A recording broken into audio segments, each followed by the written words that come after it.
زین کی آج سہاگ رات تھی، لیکن اس کا دل نہیں چاہ رہا تھا کہ وہ اپنے کمرے میں جائے، جہاں پر رمشا اس کی دلہن بن کر اس کا انتظار کر رہی تھی۔ لیکن دل پر پتھر رکھ کر اسے اپنے کمرے کی طرف جانا پڑا۔ اس کی آنکھیں سرخ تھیں، دل بھاری تھا اور ذہن جیسے کسی گرداب میں پھنسا ہوا تھا۔ دل میں صرف ایک ہی خیال گونج رہا تھا کہ وہ بس ایک پپٹ ہے جو دوسروں کے اشارے پر ناچتا ہے۔ جیسے ہی وہ راہداری میں داخل ہوا تو تائی جان کے کمرے کے پاس سے گزرتے ہوئے اندر سے رمشا کی تیز کڑکدار آواز سنائی دی، اگر وہ میرے کمرے میں آیا نا تو میں خودکشی کر لوں گی، بہت ہو چکا یہ ڈرامہ۔ زین کے قدم وہیں رک گئے، دل زور سے دھڑکا۔ دروازہ تھوڑا سا کھلا تھا، آواز صاف سنائی دے رہی تھی، تم یہ کیسی باتیں کر رہی ہو رمشا؟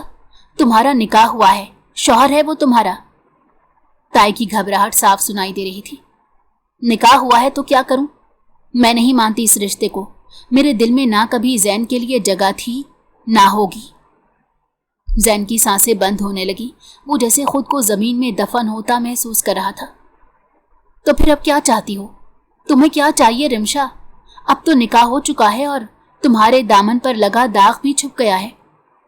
امی بس کریں، کوئی داغ واغ نہیں ہے یہ، میں آپ کو پہلے بھی بتا چکی ہوں، جمشید سے میرا رشتہ ختم نہیں ہوا، وہ مجھ سے رابطے میں ہے، جیسے ہی اس کی گھر والوں کا معاملہ سیٹ ہوگا ہم شادی کر لیں گے۔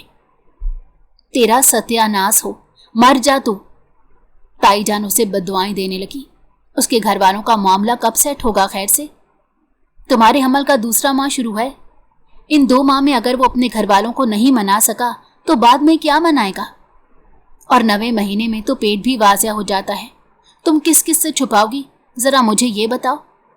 اور چلو تم نے چھپا بھی لیا تو بچہ ہو جانے کے بعد اس بچے کا کیا کرو گی؟ تمہیں پتا ہے ایسے بچوں کو کیا کہا جاتا ہے؟ ایسے بچے دنیا کے لیے صرف اور صرف گالی بن جاتے ہیں۔ امی آپ جو بھی کہیں، لیکن میں صرف یہ جانتی ہوں کہ میں اور اس کا ہونے والا بچہ صرف اور صرف جمشید کا انتظار کر رہے ہیں، اور ہماری زندگی میں جمشید کے علاوہ اور کوئی نہیں آ سکتا۔ زین کی پلکیں جھپکنا بھول گئی، اندر جیسے ایک بھونچال آ گیا، اس کی سانسیں ٹوٹنے لگی، دل کی دھڑکن بے ترتیب ہو گئی۔ زین الٹے قدموں پیچھے ہٹا، لاؤنج کے دروازے کو کھول کر جو ہی باہر نکلنے والا تھا کہ اسے اپنے کانوں میں رمشا کی آواز گونجتی محسوس ہوئی تو وہ فوراً پلٹا، سامنے دادا کھڑے تھے۔ زین تم اس وقت کہاں جا رہے ہو؟ زین ٹھٹکا، چند لمحے ویسے ہی کھڑا رہا جیسے کوئی مجسمہ، آنکھیں جھکی ہوئیں، ہونٹ بھینچے اور سانسیں رکی ہوئیں۔ دادا کی نگاہیں اس پر جم چکی تھیں، وہ سوال کر رہی تھی۔ زین نے آہستگی سے سر اٹھایا تو اس کی آنکھوں میں نمی تیر رہی تھی۔ دادا میں اب مزید اس گھر میں نہیں رہ سکتا، میرا دم گھٹتا ہے۔ دادا نے قدم آگے بڑھائے، ان کی آنکھوں میں غصہ بھی تھا، دکھ بھی، ان کا لہجہ سخت ہو گیا۔ زین تم نے وعدہ کیا تھا، تم نے کہا تھا تم یہ رشتہ نبھاؤ گے۔ زین کی پلکیں لرزیں اور اس کی آواز بھیگ گئی۔ میں جانتا ہوں دادا، لیکن میری ہمت ختم ہو گئی ہے، میں اس سے زیادہ برداشت نہیں کر سکتا۔ ایک ایسی لڑکی جس نے مجھ سے نکاح کی پہلی رات ہی دھتکارا، جو میرے ہونے کو ماننے کو تیار نہیں، میں اس کا شوہر کہلانے کے قابل نہیں ہوں اور وہ میری بیوی بننے کے قابل نہیں ہے۔ دادا کے چہرے پر جھریاں اور گہری ہو گئیں، انہوں نے ہاتھ آگے بڑھائے جیسے روکنے والے ہوں، لیکن زین تیزی سے زینے عبور کرتا پورچ میں پہنچا۔ ملازم کہنے کو اٹھا، لیکن زین نے اس کی طرف دیکھا بھی نہیں۔ گیٹ کھولا اور گاڑی میں بیٹھتے ہی اس نے اسٹیئرنگ کو زور سے پکڑا اور پھر انجن سٹارٹ ہوتے ہی گاڑی دوڑتی ہوئی سڑک پر نکل گئی۔ سڑک کی روشنیوں کو پیچھے چھوڑتے ہوئے وہ ایک بے سمت سفر پر گاڑی بھگانے لگا۔ سڑک خالی تھی، آسمان پر بادل چھائے ہوئے تھے، ہر چیز اداس لگ رہی تھی، جیسے کائنات بھی اس کے دکھ سے واقف ہو چکی ہو۔ اسے گاڑی چلاتے تقریباً 1 گھنٹہ ہو چکا تھا۔ چند کلومیٹر بعد وہ ہائی وے پر پہنچ گیا۔ راستہ سنسان تھا، دور دور تک کوئی روشنی نہیں، صرف اس کی گاڑی کی ہیڈ لائٹس روشن تھی۔ اس نے دماغ میں صرف رمشا کی آوازیں گونج رہی تھیں۔ زین نے زور سے اسٹیئرنگ پر مکہ مارا، آنکھوں میں آنسو آ چکے تھے، وہ رو نہیں رہا تھا، بس اندر سے چیخ رہا تھا۔ ہمارے معاشرے کی کتنی بڑی منافقت ہے کہ جس میں یہ کہا جاتا ہے کہ لڑکیاں مجبور ہوتی ہیں، مظلوم ہوتی ہیں، لیکن سچ تو یہ ہے کہ لڑکے بھی اتنے ہی مجبور ہوتے ہیں۔ وہ بھی اپنی زندگی کا فیصلہ اپنی مرضی سے نہیں کر پاتے؟ وہ خود کو کوس رہا تھا کہ اس نے آخر یہ شادی کی ہی کیوں۔ اپنی ہی سوچوں میں غلطاں اسے ایک شدید جھٹکا لگا اور اس نے فوراً زوردار بریک لگائے۔ گاڑی چرچرا کر رکی، دل حلق میں آ گیا۔ ایک انتہائی خوبصورت لڑکی سڑک کے بیچوں بیچ کھڑی ہاتھ ہلا رہی تھی۔ لڑکی دونوں ہاتھ ہوا میں اٹھائے زور زور سے اشارے کر رہی تھی۔ اس کے بال بکھرے ہوئے، چہرہ مٹی سے اٹا ہوا اور آنکھیں خوف سے بھری ہوئی تھی۔ زین کی گاڑی رکتی دیکھ کر وہ فوراً اس کی طرف لپکی، کپڑے پھٹے ہوئے، اور اس سے پہلے کہ وہ اس کی گاڑی کے قریب آتی، زین ایک جھٹکے سے گاڑی کا دروازہ کھول کر باہر نکلا تو غصے سے اس کا چہرہ تمتما رہا تھا اور ماتھے پر بل گہرے ہو گئے۔ وہ تیز قدموں سے آگے بڑھا اور سڑک کے بیچوں بیچ کھڑی لڑکی پر برس پڑا۔ اندھی ہو کیا؟ دماغ خراب ہے؟ سڑک کے بیچوں بیچ کھڑی ہو، مرنے کا ارادہ ہے؟ لڑکی کے قدم ڈگمگا گئے۔ وہ بری طرح ہانپتے ہوئے بولی، مجھے بچا لو، وہ لے جائیں گے مجھے، پلیز مجھے بچا لو۔ کون ہو تم؟ یہاں سڑک کے بیچ میں کیا کر رہی ہو، اور کون لے جائے گا تمہیں؟ زین کی بات سن کر اس لڑکی کی آنکھیں خوف سے پھیل گئی۔ کپ کپاتے ہونٹوں کے ساتھ وہ کچھ بولنے کی کوشش کرنے لگی، مگر مبہم جملے زین کو سمجھ نہیں آئے تو وہ مزید الجھ گیا۔ لڑکی نے ہانپتے ہوئے ہاتھ جوڑے، خدا کے لیے مجھے بچا لو، وہ لوگ میرے پیچھے ہیں، وہ مجھے لے جائیں گے، میں مر جاؤں گی۔ زین نے چاروں طرف نظر دوڑائی۔ سڑک سنسان تھی، لیکن لڑکی کی حالت خوف سے پتلی ہوئی جا رہی تھی۔ وہ ایسے کانپ رہی تھی جیسے ٹھنڈ لگ گئی ہو۔ اس کے پاؤں میں جوتے بھی نہیں تھے۔ زین کی آواز گلے میں اٹک گئی، غصہ جیسے کہیں تحلیل ہو گیا۔ ایک لمحے کو وہ لڑکی کے چہرے پر نظریں جمائے کھڑا رہ گیا۔ لڑکی کی آنکھوں میں ایسا خوف تھا جیسے اس نے کوئی بھیانک منظر اپنی آنکھوں سے دیکھا ہو۔ اس کی سانس اکھڑنے لگی۔ زین نے لب بھینچ کر نظریں موڑی اور تھوڑا نرم لہجے میں بولا، دیکھو مجھے سمجھ نہیں آ رہی کہ تم کس سے ڈر رہی ہو۔ پہلے اپنا یہ خوف کم کرو اور مجھے تسلی سے بتاؤ کہ تمہیں کس سے خطرہ ہے اور کہاں جانا چاہتی ہو، میں تمہیں چھوڑ دوں گا۔ اس سے پہلے کہ لڑکی اسے کچھ بتاتی، اس کی آنکھیں بند ہونے لگیں اور وہ ایک دم لہرا کر زمین پر گرنے ہی والی تھی کہ زین نے اسے تھام لیا، ورنہ وہ زمین پر گر جاتی تو شاید اسے چوٹ لگ جاتی۔ رات کے اس پہر ایک نوجوان لڑکی زین کے ہاتھوں میں جھول رہی تھی اور زین کو سمجھ نہیں آ رہا تھا اب وہ کرے تو کرے کیا۔ زین نے اسے سہارا دے کر ہلانے جلانے کی کوشش کی، مگر کوئی فائدہ نہ ہوا۔ زین نے سڑک کے ارد گرد نظر دوڑائی۔ اندھیرا، خاموشی اور سنسان ماحول، دور دور تک کوئی بندہ، کوئی گاڑی نہیں تھی۔ اس نے گھڑی دیکھی، رات کے 2 بج رہے تھے۔ زین نے ایک پل کو سوچا یہاں پر مزید کھڑے رہنا خطرے سے خالی نہیں، اور پھر اس لڑکی کو آہستگی سے اٹھا کر اپنی گاڑی کے پچھلے دروازے کی طرف بڑھا۔ دروازہ کھولا، سیٹ کو پیچھے کیا اور بڑی احتیاط سے لڑکی کو گاڑی میں لٹا دیا۔ گاڑی کے ڈیش بورڈ سے پانی کی بوتل نکالی، چند قطرے ہاتھ پر ڈال کر لڑکی کے چہرے پر چھینٹے مارے۔ ارے ہوش میں آؤ، کیا حال بنایا ہے تم نے؟ لڑکی کی پلکیں ہلی، لب تھوڑے تھوڑے حرکت کرنے لگے، سانس بحال ہونے لگی۔ وہ کراہتے ہوئے آہستہ سے بولی، وہ مجھے مار دیں گے، وہ مجھے۔ زین نے پانی کی بوتل اس کی ہونٹوں سے لگائی۔ لڑکی نے پانی پیا اور پھر آنکھیں کھولی، لیکن اب بھی خوف اس کی آنکھوں میں گہرا تھا۔ کون ہے تمہارے پیچھے؟ لڑکی نے سر نفی میں ہلایا جیسے ابھی کچھ نہ کہنا چاہتی ہو۔ زین خاموش ہو گیا، اس کا دماغ سن ہو چکا تھا۔ یہ کون تھی؟ کہاں سے آئی تھی؟ اس وقت ایسی حالت میں سڑک کے بیچوں بیچ؟ زین کا دل عجیب طرح سے کانپا۔ وہ خود اس رات تنہا، ٹوٹا ہوا، زخم خوردہ گھر سے نکلا تھا، اور اب اس کے سامنے ایک اور بکھری ہوئی زندگی آ گئی تھی۔ گاڑی میں خاموشی چھا گئی۔ کچھ لمحوں بعد زین نے آہستہ سے کہا، نام کیا ہے تمہارا؟ لڑکی نے تھوڑی دیر بعد جواب دیا، نور۔ زین نے گاڑی سٹارٹ کی اور بولا، نور کوئی محفوظ جگہ ہے تو بتاؤ، میں تمہیں وہاں ابھی ڈراپ کر دیتا ہوں۔ تو اس نے انکار میں سر ہلایا کہ میں ایسی جگہ تو نہیں جانتی۔ تو زین بری طرح پریشان ہو گیا کہ وہ ایک نوجوان لڑکی کو لے کر اب کہاں جائے۔ ٹھیک ہے، یہاں قریب میں میرا فلیٹ ہے، میں تمہیں وہاں لے چلتا ہوں، صبح ہونے پر دیکھیں گے کیا کرنا ہے۔ نور نے اس کی بات پر کوئی رد عمل ظاہر نہیں کیا تو زین نے گاڑی آہستہ سے آگے بڑھا دی۔